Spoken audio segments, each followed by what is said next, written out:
Alright, here we go, guys. Let's go. We are on another run, yeah. And we feel the need to rap because we are really good rappers, yeah. I don't know why I'm rapping right now, but because I hear some good music going through my beat on my headphones, yeah. Oh, and we out here on another run. Going out here and we see the graffiti Among Us. Yo. So on a serious note, what's up, guys? Hope you're having a great day. Hope you were able to wake up early this morning and get out to the gym. Or, if you're at the gym, hopefully you're getting a good workout in, right? Because, it's very important, to get, a good, amount of physical activity for you, right? It's one of the most, greatest things you can do, for yourself. Is going out and working out and working on your body and improving it, right? Because you can say your body is your temple. It's your place. Almost, you can almost say, like a place of worship for you, right? Because whenever you go out into the world, it's through your body. Your body's a part of it. The quality of your body is the quality of that temple.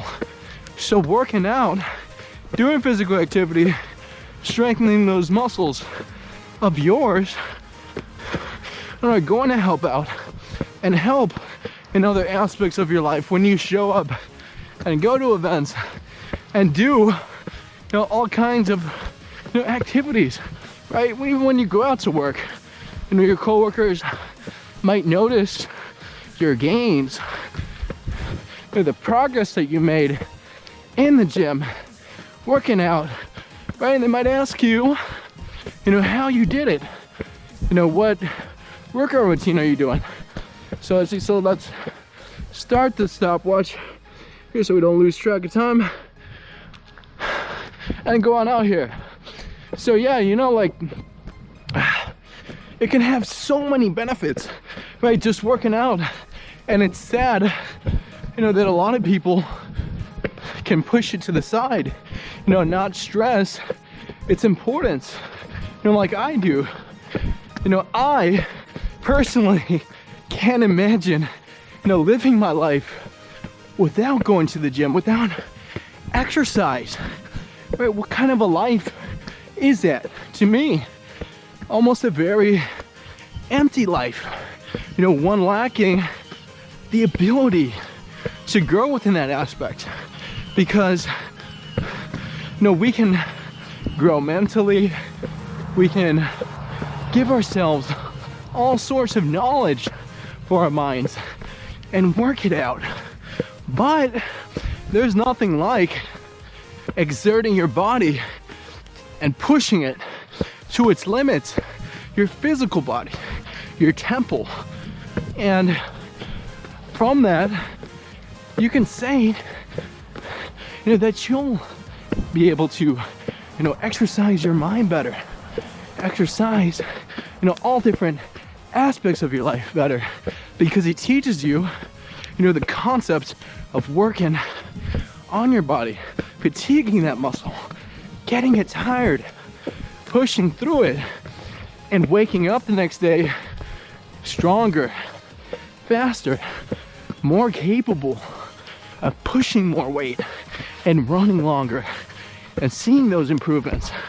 So when you take that same concept and apply it to other aspects of your life, you might start to see similar results, and not similar results as in bodily results, right? Although growing your biceps out is good, but if you read 20 books tomorrow and expect that same outcome to happen, it'd be quite foolish. So what we're concerned about is the total framework of that, the framework of pushing your body, right? And going out, especially at times when you feel uncomfortable, feel hesitant, to work out and overcoming that hesitation to work on yourself and make yourself better. Because you know what, if you don't do the work, no one else is gonna do it for you. You know, I can't depend on nobody to go to the gym for me. And likewise, they can't, do the same for me. Right? Or no, I can't do the same for them. Right? There's no way. No, although I'd love to do it, I'd do it in a heartbeat. For a lot of you, I wouldn't mind. I love it so much, but it's impossible. It's almost like, going up to somebody saying, and I even saw this in the movie, it was actually quite funny. It's like, can you take a piss for me? Like you go up to someone and you ask them, right? And as foolish as that sounds, what a lot of people are doing, is that same frame of thinking. They think, that other people are gonna go out and do the work for them and make things easier. And they have these false hopes and expectations, of other people when, those same people have a lot on their plate. They have more than enough to worry about for themselves. And that's not to say, that they are selfish or self-centered, but you kind of have to be, right? Because if you don't have your own life figured out first, how can you help anybody else?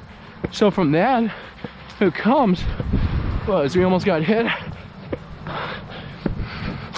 from that comes the idea, handling yourself, taking care of yourself, working on yourself, because what that'll enable you to do, hey, is help out other people. And we got a thumbs up. That felt really good. Thank you, whoever that was. And we'll continue, and we hope you guys give a thumbs up as well. There's that handy like button for you guys to show some love and some support. Greatly appreciated. Helps me out, helps you guys out, helps me, educate you guys and help you guys out. So let's say, and what were we talking about? Yeah, so when you put an emphasis on other people, and I've even heard, if you ever heard the cliche concept of like success doesn't come knocking on your door, right? That boss, at the top of the corporate ladder, in your case, right, the CEO, he's not gonna come to your doorstep and knock on your door. You gotta go out and you gotta pursue him, right? You gotta pursue their interests, right? And get their eyes on you and get them to notice you. They're not gonna come and do all the work for you. They're not gonna hold your hand along the way. And you could say, right, there's only one time in your life where that's okay. And that's when you're an infant, when you're a child, right? And you're still, taking, the milk and the food, that your parents are giving to you, right? That you're being nurtured. And that's perfectly acceptable. But, and you can even bring up the concept of the umbilical cord. You have that thing attached to you. You're dependent on it, as a newborn. And, that thing supplies you everything that you need, right? And everything that you want. I'm sure as a child you'll want to eat and have all the nutrients that support you. That's probably your only priority at that time. Although I know I can't remember anything from all the way back then, but you can say that that's what they want. And they're fortunate enough to have that umbilical cord, that, set, designed to give them the benefit and give them that loving support. But, as that infant progresses into becoming a child, that umbilical cord is severed. That dependency, that direct connection, to another being and dependence on them is severed. They're expected to provide for themselves, to support themselves, and to be self-sufficient, right? And that's a big thing. You want to be self-sufficient.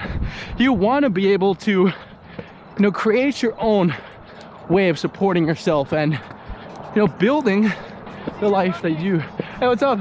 Thank you. Yeah, appreciate that. You know what that means to me.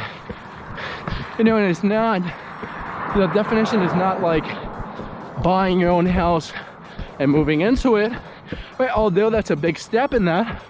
You know, for a lot of people, it's like, I bought a new house, I'm independent, right? I pay my own bills. Although that's great, right? You want to be able to do that. You want to have a job and be able to support yourself financially and have your own place, right? That's great.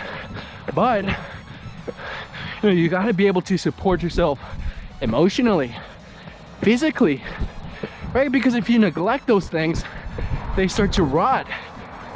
And even the direct example of muscles, they atrophy, right? When you stop using them, they start to get weak and they arguably disintegrate, right? Those big biceps, right? Ooh, our voice cracked.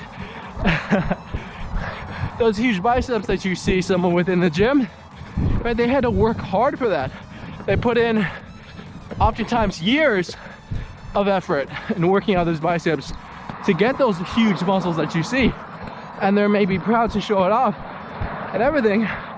But what happens if that person stops working out their biceps? They stop working it out for months or even years. What happens? And you see them again. You know, what do you think is gonna happen the next time you see them if they just simply stopped working out since you saw them? And what you can say is that those biceps, they're gonna get smaller. They're gonna lose strength, right? When you saw him curling or her curling 100 pounds, 20 reps, like nothing, easy, they're gonna have a harder time pulling that up because they were used to it.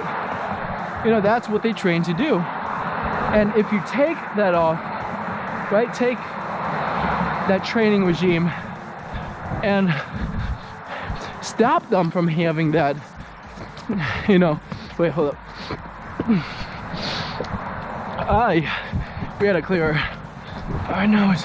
So, yeah, so you take off that workout regime and that person starts to, or their muscles start to slow down, right? They don't perform at the levels they were because you don't need to. They don't need to exert themselves like they did. So what you have to do is when you're out and about in life, right, and you're going to work, right, every day, you got your bills paid off, everything's good, but you keep working, you keep earning that money. You don't work for 1 to 2 years and then stop. Although a lot of us would love to retire and sit back and enjoy a beach. I'll tell you this, I love that. Right? I'd love to be doing that. But, you know, I realize that, you know, my work muscles, you know, my ability to be an engineer, right? That's my trade of choice.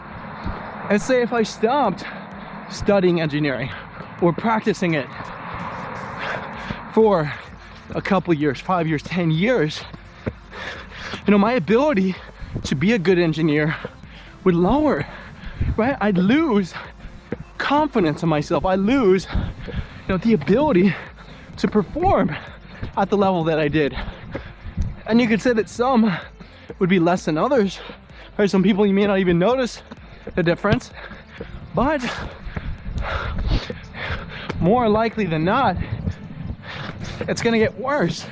So you gotta keep actively, you know, challenging yourself. Right? That's the idea of challenge. You wanna have those obstacles thrown at you. You want, you know, people, you know, to push you harder, right? Because if you have people that aren't doing that, that are simply just hanging around and they could even giving you positive things, right? They can say, you're good, you're doing great, you look great, anything, right? Positive support. But what I've come to love, you know, over the years, and I used to hate getting it, was that negative feedback, right? You could have done this better. This part you need to focus on.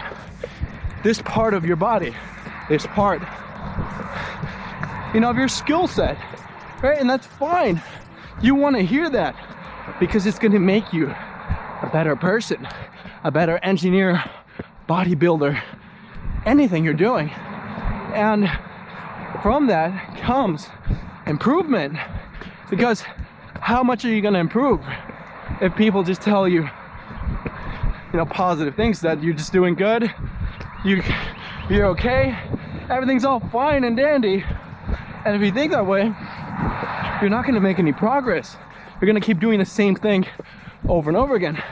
And that's not to say that you know, doing the same thing repeatedly and having people give you positive feedback and reassurance for that thing is going to build something called confidence, which is very key, very important. You know, without that, you can't do arguably 95% of the things that you want to do in this life. But it's not enough. It's only one part of the equation. You got to have the other part, which is the negative feedback, the criticism, the haters. And I said, as much as you hate the haters, you got to love them. I love them. You know, they'll come at you, right? Because you want haters. You want people to doubt you, because it means you're doing something good.